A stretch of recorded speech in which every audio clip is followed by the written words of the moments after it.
자, 여러분들 계속 보도록 하겠습니다. 자, 11번 보도록 할게요. 자, 각 국왕에 대한 설명으로 옳은 것은 자 볼게요. 자, 조선 왕릉 이야기. 조선 4대 국왕. 이거는 좀 외워볼까요? 태정, 태세. 이렇게 풀면 세종인데 이렇게 풀면은 좀 그러니까 계속 읽어봅시다. 자, 조선 4대 국왕 세종과 소원 왕후가 함께 묻혀있는 영릉입니다. 경기도 여주에 있다고 그러네요. 자, 세종은 집현전을 통해 학문과 정책 연구를 장려하고 경연을 활성화하는 등, 이 경연이라고 하는 거는 이제 왕과 그 신하들이 모여가지고 같이 이제 토론회, 이제 국가 정책을 논하는 그런 자리라고 보시면 됩니다.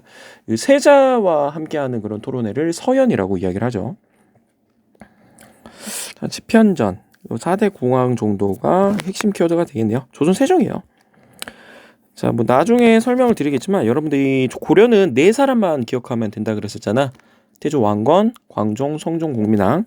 자, 조선 같은 경우는 여러분들 자주 나오는 사람이 태종, 이방원, 그리고 세종과 그다음에 성종. 이게 고려 전기 때 왕들이라면 후기 때는 영조, 정조 이런 식으로 좀 기억을 해주셔야 돼요. 특히나 세종이 아주 시험이 잘 나오거든요. 자, 세종을 한번 보도록 하겠습니다. 세종은 뭐 정치, 경제, 사회, 문화 이런 식으로 이제 볼 수가 있을 것 같아요. 자, 정치 같은 경우는 일단 여러분들 세종은 그 의정부 서사제, 의정부 서사제를 시행합니다. 이 의정부 서사제와 좀 구분을 해야 될 것이 육조 직계제라고 하는 건데, 육조라고 하는 것은 오늘날의 여러분 장관 부처라고 보시면 돼요. 그리고 막 뭐 국방부, 뭐 교육부, 뭐 외교부 이렇게 있는 것들 있잖아. 그래서 그 육조가 그 오늘날의 그런 장관 부처들의 업무들을 이제 수행을 한다고 보시면 돼요. 자, 그럼 육조 직계제는 뭐냐? 왕의 명령이 의정부를 거치지 않고 바로 육조로 가는 걸 말합니다. 육조도 의정부를 거치지 않고 바로 왕에게 보고를 하는 거예요. 그러니까 이 육조 직계제는 왕권 강화 측면에서 좀 보시면 될 것 같습니다. 육조 직계제. 이 육조 직계제를 시행했던 사람이 여기 바로 나오네요. 육조 직계제. 이게 몇 번 문제야? 13번 문제. 좀 미리 좀 설명할게요. 이 육조 직계제는 여러분들 태종 왕자의 난으로 여러분들 막 형제들 막 이렇게 죽이고 막 왕이 올랐던 사람이잖아요. 그 다음에 세조. 세조는 이게 세종의 아들인데 여러분들 관상이라고 하는 영화 보셨는지 모르겠네요. 수양대군. 그래서 이제 자신의 조카였던 단종을 몰아내고 계유정난이라고 하죠. 왕이 되었던 태종과 세조 때 육조 직계제가 시행이 됩니다. 자, 그런데 이 세종은 이 의정부 서사제를 시행해요. 그래서 왕의 명령이 의정부를 거쳐서 육조로 내려가는, 즉 왕권과 신권의 조화를 이루려고 했던 사람이 바로 세종이었다. 이렇게 알아보시면 됩니다. 자, 그리고 이 사람 같은 경우에는 이 집현전을 통해서 학문을 연구하려고 그랬어요. 집현전 학문 연구 기관입니다. 학문 연구 기관. 근데 이 집현전은 언제 없어지냐면 여러분 세조 때 없어져요. 세조 때. 자, 세조가 왕이 되었는데 이 집현전 학자들을 중심으로 그 단종 복위 운동이 벌어지거든요. 그리고 맨날 이 집현전 학자들이 모여가지고 이제 경연을 하는데, 경연 아까 토론이라 그랬었잖아. 항상 그때 이제 세조를 막 돌려서 막 비판을 하는 거야. 그래서 세조가 집현전을 뭐 이렇게 폐지하고 그리고 경연도 취소하고 그런 모습들을 보이게 됩니다. 이 집현전은 나중에 성종 때, 조선 성종 때 이 홍문관이라고 하는 이름으로 이제 부활을 하게 돼요. 그렇게 알아두시면 될 것 같습니다. 자, 경제는 글쎄요, 이게 교육과정 바뀌고 나서 좀 잘 못 본 것 같은데 그래도 혹시 모르니까 적어봅시다. 뭐가 있냐면요, 공법이란 게 있어요. 공법이라고 하는 것은 이제 세금을 거둘 때 그 기준을 이제 정한 거라고 할 수가 있거든. 공법 무슨 말이냐? 토지의 비옥도에 따라서 6등급으로 나눠요. 전분 6등법. 그리고 한 해의 어떤 풍년이냐 흉년이냐에 따라서 9등급으로 나누는 연분 9등법. 이런 걸 기준으로 이제 세금을 거두려고 했었다. 이 정도만 알아두시면 될 것 같습니다. 자, 사회 문화 같은 경우는 좀 나올 게 많아요, 여러분들. 세종 같은 경우에는 뭐 이제 저술 활동도 많이 하거든요. 하고 뭐 농사직설. 농사직설은 이 전까지는 우리가 중국의 농법을 가져다 썼는데 중국하고 우리는 기후도 다르고 그 토양도 다르잖아. 땅 질도 다르잖아요. 그래서 우리나라에 맞는 그런 농법을 소개했다는 데 의의가 있어요. 그리고 칠정산, 역법, 달력, 좀 그 계산해 놓은 거라고 할 수가 있죠. 한양을 기준으로 한 역법 썼다. 이 정도만 좀 알아두시면 되고요. 그 다음에 또 훈민정음 창제했죠. 훈민정음. 그리고 여러 가지 뭐 발명기구도 많아요. 장영실로 하여금 뭐 앙부일구 해시계죠. 뭐 자경로 물시계죠. 뭐 혼천이라든지 그 다음에 그 좀 시험에도 잘 나오는 게 추구기요. 추구기 이런 것들을 했었고 세종은 정말 나올 게 많은데요. 그리고 또 그 대외 관계도 보자면은 사군 육진을 또 설치했다는 거. 대외 관계. 그리고 이종무로 하여금 또 대마도 정벌 이런 걸 시키게 되죠. 세종은 정말 한 게 많습니다, 여러분들. 자, 이런 것들만 좀 정리를 해주시면 될 것 같아요. 지금 당장 떠오르는 게 이밖에 없네요. 정답은 몇 번입니까? 3번. 훈민정음을 창제하였다. 자, 정방을 폐지한 거는 여러분들 그 공민왕이라고 할 수가 있습니다. 정방. 그 신하들이 인사권을 가져가는 거야. 그 최후 때 자기 집에다가 정방을 설치해가지고 그 자기 마음에 든 사람을 뽑기 위한 인사기구였다. 아관파천을 단행하였다. 아까 전에 고종이 러시아 공사관으로 도망간 사건이라고 했었었죠. 왜? 을미사변으로 인해서 자신의 신변이 위협을 느꼈기 때문에 삼정이정청 아까 전에 박규수 때 설치한 거라고 했었습니다. 임술 농민 봉기를 좀 달래기 위해서 정확히 왕을 말하자면 순헌철 철종 때입니다. 세도 정치 시기예요.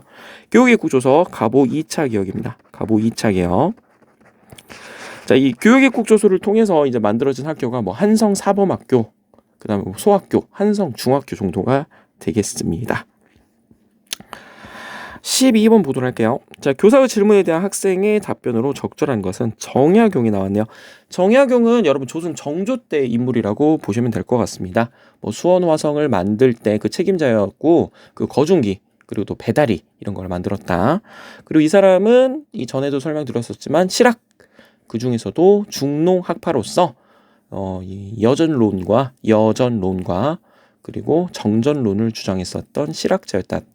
그다음에 뭐 목민심서, 그래서 뭐 목민관, 그러니까 지방 수령들이 읽어야 할 그런 내용들, 뭐 마가해통, 이렇게 흠음심서 여러 가지 책들, 저술 활동을 정말 많이 했던 조선이 낳은 대천재 중에 한 명이었다고 그래요. 자, 근데 상품 작물을 재배하는 농민들의 모습이 담겨 있습니다. 이 시가 쓰여진 경제 상황. 아까 전에 나왔죠, 여러분. 상품 작물은 뭐야? 내가 먹으려고 키우는 것이 아니라 시장에 내다 팔려고 키우는 것을 상품 작물이라고 그랬어. 그래서 뭐 담배, 인삼, 채소야. 그런데 여러분들 우리 조선 전기까지만 하더라도 그 농업 기술이 이렇게 발달하지 못해서 이 시장에 내다 팔 수가 없어요. 일단 내가 먹어야 될 거 아니야. 내가 먹고 남아야 이제 시장에 내다 파는 거 아니에요. 즉 이 상품 작물이 나오려면 일단 사람들이 먹고 사는 문제가 해결이 되어야 됩니다. 그러니까 조선 후기 때에 와야 상품 작물이 발생을 해. 아까 뭐 모내기법 같이 그런 농업 기술의 발달. 즉 이거는 조선 후기와 관련된 설명이네요. 조선 후기. 보니까 여기 담배, 뭐 상추잎, 뭐 고추장. 여러분들 이 담배와 이 고추라고 하는 거는 임진왜란 이후에 들어와요. 임진왜란 이후에 들어옵니다. 하고 뭐 어떤 분들의 이야기를 좀 들어보면 이 담배와 고추가 여러분들 일본이 그 서양 그 포르투갈 거기서 이제 들여왔다라고 하는데 그 조선 사람들을 이제 좀 해하기 위해서 들여왔다라고 알려져 있어요. 그래서 제가 이제 여러분 나이쯤에 이제 시험 문제가 어떤 시험 문제가 나왔냐면은 이 조선 뭐 전기 때 볼 수 없는 모습으로 뭐 적절한 것은 그래서 뭐 고추 가루를 이용해서 만든 김치를 먹고 있는 뭐 백성. 그럼 그게 틀린 설명이죠. 왜? 고추는 임진왜란 이후에 들어오는 거기 때문에 애초에 그 성립이 되지 않는 말이야. 그래서 그런 문제가 나왔던 기억이 나네요. 그럼 조선 후기니까 정답은 5번이 되겠네요. 이 공인이라고 하는 상인은요, 여러분들 대동법과 관련된 상인이에요. 대동법. 자, 이 대동법은 아까 전에도 아까 영정법 설명하다가 말씀드렸잖아요. 세금은 여러분들 백성들이 내는 세금은 조세, 공납, 역으로 나눠져 있습니다. 조세는 토지세, 공납은 특산물, 역은 노동력을 걷는 걸 얘기해요. 자, 그 중에서도 이 대동법은 공납과 관련이 있는데 이 지방이 특산물을 내는 거야. 근데 문제는 광주는 내륙 지방이잖아요, 여러분들. 바다가 없어요. 그런데 이 바다가 내륙 지방에서는 구할 수 없는 것들이 간혹 특산물로 정해지는 경우가 있었습니다. 그래서 광주 사람들한테 전복을 구하라고 하는 거야. 아, 어디서 구해? 그쵸? 그러니까 이거 어떻게 해야 되지? 항상 여러분들 우리가 사람들이 필요로 하면 그걸 대신해 주는 사람들이 등장을 해요. 우린 그 사람들을 방납업자라고 이야기를 합니다. 방납업자. 백성들이 직접적으로 내는 것을 납부하는 것을 막는 사람. 그러니까 자기가 구해서 대신 내주는 사람들을 방납업자라고 그래. 그래서 이제 사람들이 방납업자한테 전복을 사가지고 이제 그 곡물로 내는 거예요. 공납으로. 근데 이제 나중에 이 방납업자들이 이제 수령하고 짜고 쳐가지고 이 물건값을 엄청 비싸게 부릅니다. 그럼 사람들이 에이 그럼 내가 직접 구하고 말지. 그래서 자기가 직접 구해서 수령한테 낸단 말이야. 그럼 수령이 뭐라 그래? 그 물건 안 받아버려요. 좀 방납업자 통해서 내라고 해가지고 이것을 우리는 뭐라고 하냐면 방납의 폐단이라고 얘기를 합니다. 사람들이 먹고 살기가 굉장히 힘들어지게 되죠. 이거를 해결하기 위해서 나온 법이 대동법이라고 할 수가 있습니다. 대동법은 특산물로 받는 것이 아니라 쌀, 동전, 그리고 옷감, 면포로 받게끔 하는 거예요. 그러면 이 전까지 공납을 냈었을 때 이제 조선의 임금님은 광주에서는 무등산 수박, 그리고 상주에서는 꽃감, 뭐 완도에서는 전복 이런 걸 직접 받아봤잖아. 근데 이제는 뭐만 받아? 쌀, 동전, 면포만 받죠. 근데 나는 전복 먹고 싶은데, 꽃감 먹고 싶은데, 수박 먹고 싶은데, 그거를 누구한테 사오라고 하는 거야? 아까 걷어진 쌀, 동전, 면포를 누구한테 줘? 공인한테 주고 사오라고 하는 거야. 오케이? 그래서 대동법과 관련해가지고 등장한 상인이 공인이었다.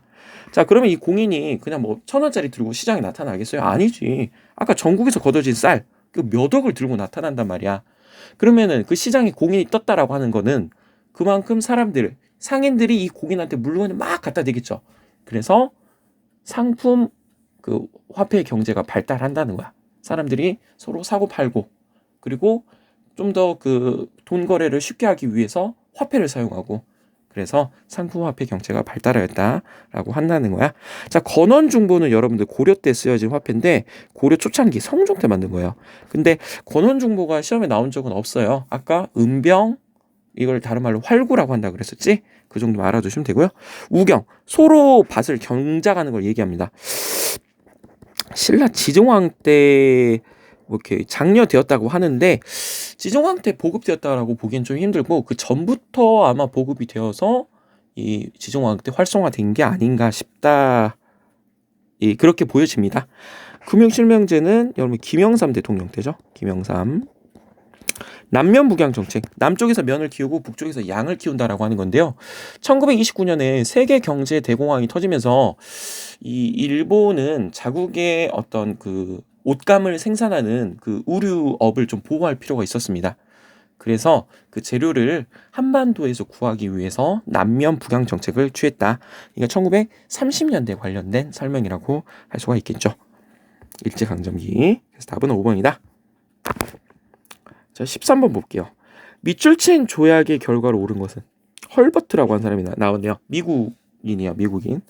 대한제국 황제의 의견을 루스벨트 대통령, 미국 대통령이에요.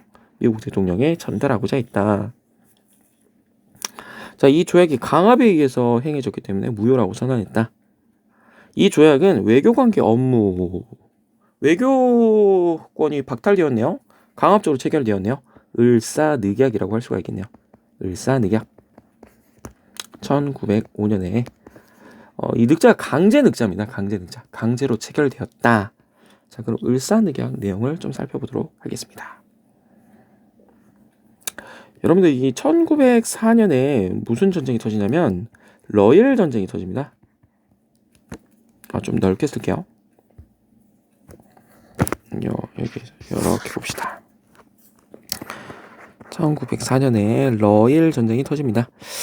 여러분 정말 이런 말씀 드리면 좀 그러지만 1897년에 대한제국이 세워져요. 대한제국. 그 러시아 공사관에 피해 있었던 이 고종이 경운궁, 그러니까 오늘날의 덕수궁 자리로 와서 이제 스스로 황제국임을 이제 천명합니다. 우리도 이제 황제국이다. 좋아요. 굉장히 좋죠. 황제국을 선언을 한 거니까. 원래 황제는 중국에서만 중국만 황제를 칭할 수가 있잖아. 연호를 사용할 수 있는 것도 황제만 할 수 있고. 근데 드디어 우리도 황제국을 칭합니다. 이거는 이제 중국으로부터의 완전한 독립을 의미하는 거죠. 그런데 이게 우리가 힘이 강해서 황제국임을 천명한 게 아니라 그 당시 이 조선, 그러니까 대한제국을 두고 러시아와 일본이 세력 그 균형을 이루고 있었어요. 그러니까 러시아, 일본이 서로 이제 공격하지도 못하고 이 대한제국을 차지하지도 못하고 그렇다고 차지 안 하는 것도 아니고, 그러니까 러시아와 일본이 서로 이제 눈치만 보고 있는 그런 상황 속에서 대한제국이 선포가 됩니다. 자, 이 러일 전쟁, 그러니까 러일 간의 이런 세력 균형이 무너진 거는 바로 러일 전쟁 때예요. 러일 전쟁 때. 모든 나라들이 러시아가 승리할 거라고 믿었습니다. 그런데 일본이 승리를 하게 돼요. 자, 이 러일 전쟁에서 일본이 승기를 가져가자 일본은 주변 그 서양 열강들과 이제 그 좀 작업을 해놓습니다. 이게 왜 그러냐면 청일 전쟁 기억나시나요, 여러분들? 청일 전쟁? 청일 전쟁에서 일본이 승리했잖아. 근데 일본이 승리한 다음에 바로 어디를 가져와요? 청나라로부터 요동반도와 랴오동반도와 타이완 지역을 가져가려고 하잖아. 근데 랴오동반도를 가져가려고 하니까 그 당시 안 돼라고 등장했었던 세 나라가 있었어요. 러시아, 독일, 프랑스. 러시아, 독일, 프랑스가 뭐래? 삼국 간섭을 한다고 그랬었죠. 자, 이런 거야. 전쟁에서 승리했다고 하더라도 여러분들 이 제국주의 시대 때는 서로가 이제 서양 열강들 간에 각국의 이해관계가 있어요. 근데 일본이 랴오동반도를 가져가 버리면 그 위에 러시아가 좀 불편해질 수가 있잖아. 이거를 일본이 생각지를 못한 거예요. 그래서 이제 그때 청일전쟁 이후 때 삼국 간섭으로 인해서 랴오동반도를 다시 청나라에 돌려주면서 앞으로 이 국제관계는 우리가 전쟁에서 이겼다고 바로 땅을 먹으면 안 되는구나. 주변 나라들의 어떤 양해를 구해야 되겠구나. 그걸 학습하게 됩니다. 자, 러일 전쟁에서 일본이 승리하게 됨에 따라 일본은 청일 전쟁에서의 그런 실수를 되풀이하지 않기 위해서 주변 열강들과 좀 그 물밑 작업을 좀 한다고 해야 된다고 할 수가 있겠네요. 자, 제일 첫 번째로 누구와 이게 좀 조약을 맺냐면 미국과 가스라 테프트 밀약이란 걸 체결합니다. 일본 사람 이제 가스라와 미국 사람 테프트 간의 밀약을 체결하는 거야. 미국은 필리핀을 차지하는 것을 일본이 인정한다. 그리고 미국은 일본이 대한제국을 차지하는 것을 인정한다. 이제 서로 간에 인정한 거예요. 근데 왜 밀약이라고 했을까? 몰래 하니까 밀약이라고 하는 거겠죠. 조미수호 통상조약이라는 게 여러분들 1882년에 조선과 미국 간에 체결됩니다.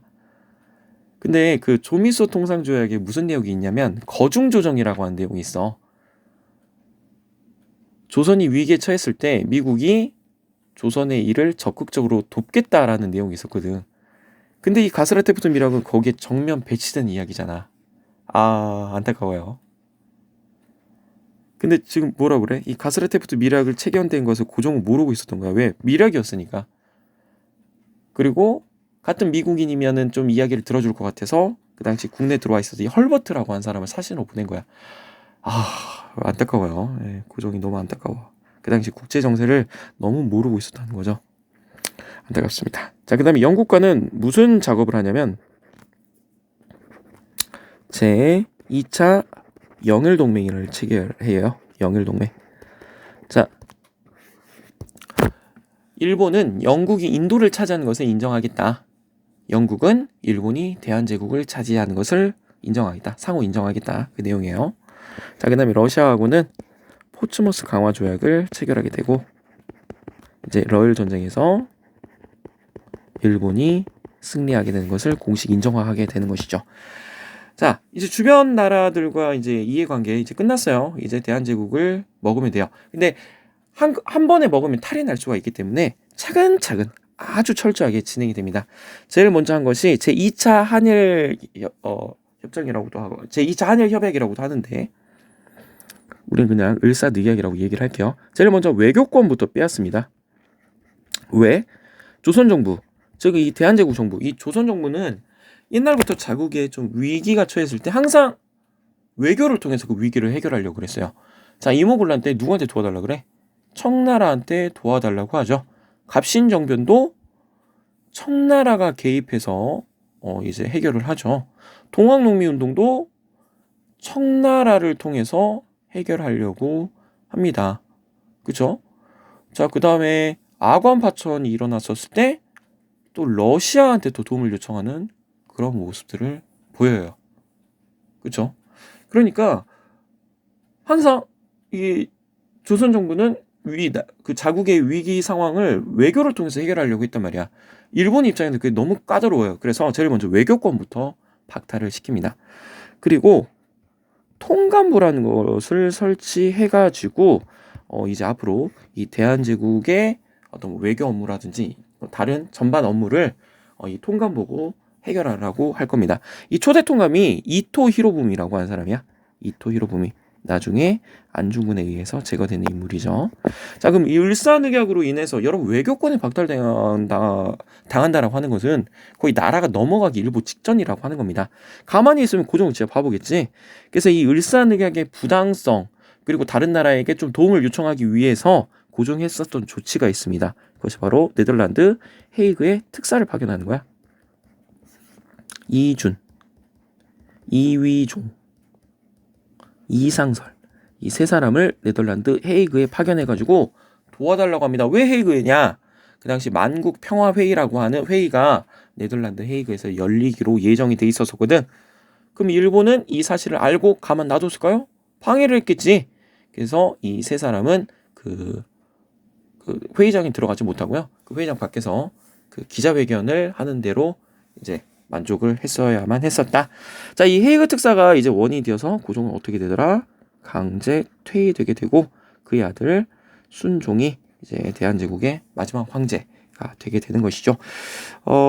이런 순서 문제가 좀 많이 나왔었으니까 이 순서를 좀 잘 기억해 주세요. 어쨌든 을사늑약, 외교권 박탈, 뭐가 따라와? 통감부 설치가 따라오겠죠. 삼별초가 조직되었다. 삼별초는 여러분들 고려가 몽골에 이렇게 저항을 하잖아. 최후 때 이제 강화도로 이사를 가가지고 계속 싸우잖아요. 근데 나중에는 이제 무신 정권이 붕괴가 되고 고려 정부는 몽골에 항복을 합니다. 근데 이제 끝까지 저항했던 애들이 바로 삼별초예요. 삼별초는 이제 최후가 조직한 단체라고 할 수가 있어. 천리장성은 여러분들 고구려 때 당나라를 막기 위해서 그리고 고려 때 거란의 3차 침입을 막아내고 나서 강감찬이 이제 국방을 좀 강화할 필요가 있다. 그래서 이제 건의하에 개경의 나성을 만들고 천리장성을 축조하겠다. 그것이 이루어집니다. 홍경래와 난 아까 설명을 드렸습니다. 세도 정치, 조선 순조 때 그 평안도 사람들 차별 때문에 일어난 것이 홍경래은 아니었다. 육조직계제는 아까 설명을 드렸어요. 지금 14번 봅시다. 미초주 이 시기에 일제가 추진한 정책으로 옳은 것은 징병이 나왔네요. 중일전쟁이 나왔네요. 징병, 내선일체 나왔네요. 여러분 이거 지난 시간에 설명을 했었습니다. 민족말살 통치죠. 일제강점기는 여러분들 1910년대 무단통치, 1920년대 문화통치, 그리고 1930년대 40년대 민족말살 통치라고 했어요. 무단통치에서 문화통치로 넘어가게 된 계기가 뭐라 그랬어? 3.1운동 때문에. 그리고 문화통치에서 민족말살통치로 넘어가게 된 계기가 뭐라 그랬어? 1929년 경제대공황 때문이라고 이야기를 드렸었습니다. 기억나시죠? 자, 이 경제대공황 간단하게 말해서 수요보다 공급이 많이 나와서 일어났던 사건이라고 할 수가 있습니다. 필요로 하지 않은데 계속 공장에서 물건을 찍어내. 안 팔려. 그럼 회사에서는 어쩔 수 없이 회사가 어려워지니까 사람들을 잘라. 실업자들이 발생해. 그러면 실업자들은 또 돈을 못 버니까 또 물건을 구매할 수 없어.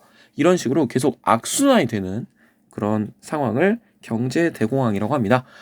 미국에서 시작되어 가지고 이게 전국적으로 퍼지게 되는데, 미국과 영국과 프랑스는 각각을 해결하기 위해서 미국은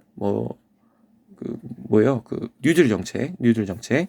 그리고 프랑스와 영국은 각각의 식민지와 자국을 하나의 블록으로 묶어서 해결하려고 했었던 그 블록 경제로 해결을 한다고 그랬었죠.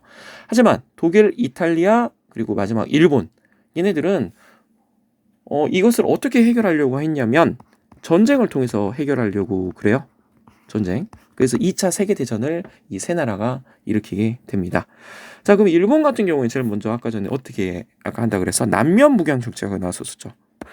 일단 자국의 어떤 그 의류 종사자를 보호하기 위해서 재료를 빨리 여기서 만들어가지고 해결하려고 했었던 거야. 근데 이걸로는 부족해. 그래서 31년에 이제 만주사변을 일으키고, 이걸로도 부족하니까 중일전쟁을 일으키는 거예요. 37년에. 근데 이제 중국은 워낙 땅덩어리 넓고 인구도 많잖아요. 전쟁이 커지네. 그래서 일본인만으로는 전쟁 수행이 어려우니까 한국인들과 이제 그 대만인, 타이완인들을 다 동원을 하는 거야. 그리고 나중에 동남아시아인들까지 동원을 하는 거야.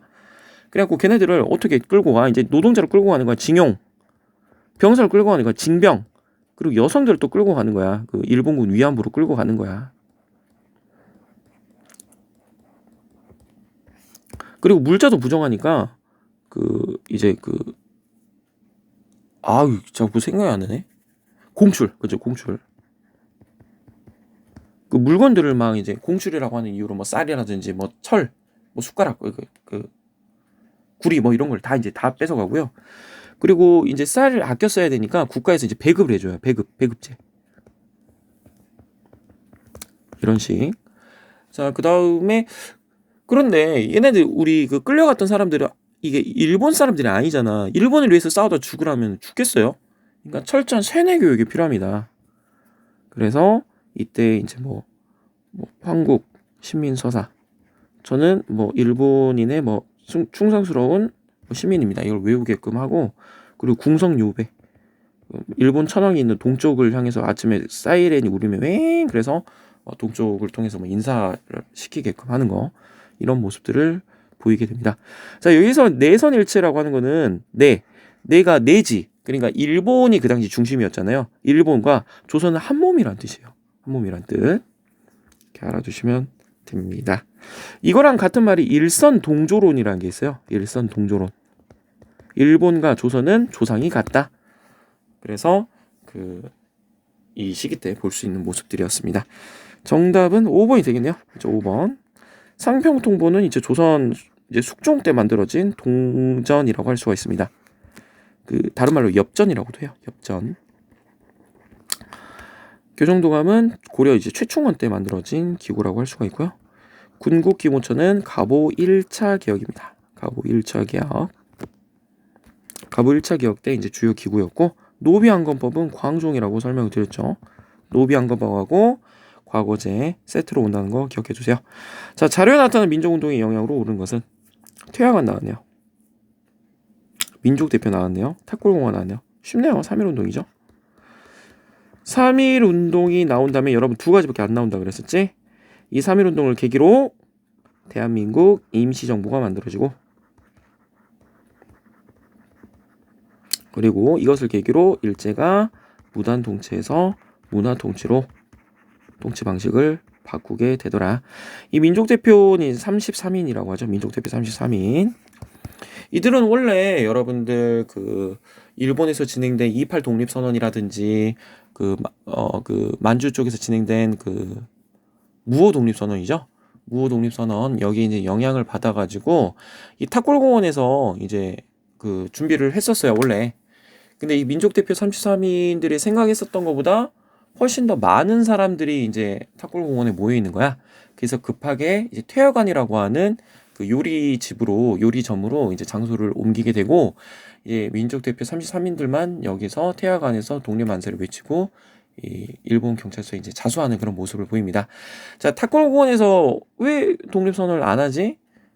기다리고 있었던 사람들은 우리들끼리라도 여기서 외치자. 그래서 시작된 것이 3.1 운동이라고 할 수가 있죠. 그래서 이 3.1 운동은 처음에 이 3.1 운동을 지도할 수 있는 지도부가 부재한 상태에서 산발적으로 이루어지고, 그리고 그 운동도 조직적이지 못했어요. 그래서 산발적이고 조직적이지 못했기 때문에 우리가 앞으로 독립운동을 좀 효과적으로 운영하기 위해서는 지도부가 필요하겠다. 그래서 만들어진 것이 대한민국 임시정부라고 할 수가 있겠습니다. 정답은 바로 나오네요. 5번이죠. 수신사가 파견되었다. 이 강화도 조약 이후에 여러분들 그 조선에서 개화 정책을 추진하기 위해서 일본에 파견했었던 사절단이라고 알아두시면 됩니다. 수신사랑 좀 비교를 해둬야 될 얘들이 이제 조사시찰단이라고 하는 얘들이 있는데요. 이 두 사절단의 차이는 공식적으로 파견되었느냐, 수신사, 비공식적으로 파견되었느냐, 조사시찰단 정도로 기억을 해두시면 되겠습니다. 이 청나라에 파견된 그 사절단, 그러니까 개화정책을 배우라고 한 얘들은 영선사라고 할 수가 있어요. 이 신민회 같은 경우는 만창호, 양기탁, 이들이 이제 1907년쯤에 이제 만들어진 단체인데요. 애국계몽 운동 단체입니다. 그래서 뭐 태극서관, 자기회사, 그 다음에 또 그 평양에다 뭐 대성학교, 정주에다 오산학교 이렇게 만들어가지고 그 교육과 산업의 부흥을 일으키기도 하고요. 그 다음에 저기 그 만주 쪽에 여러분들 그 신흥무관학교를 세워가지고 독립군을 양성하려고도 했었었죠. 그런데 이 시민은 나중에 이 백오인 사건으로 인해서 문을 닫게 되는 단체다. 홍범 14조는 갑오 2차 개혁 때 나오는 거죠. 강화도 조약이 체결되었다. 1876년에 체결된 우리나라 최초의 근대적 조약이자 근대적 조약이자 불평등 조약이라고 할 수가 있겠습니다. 한번 끊었다 가도록 하겠습니다.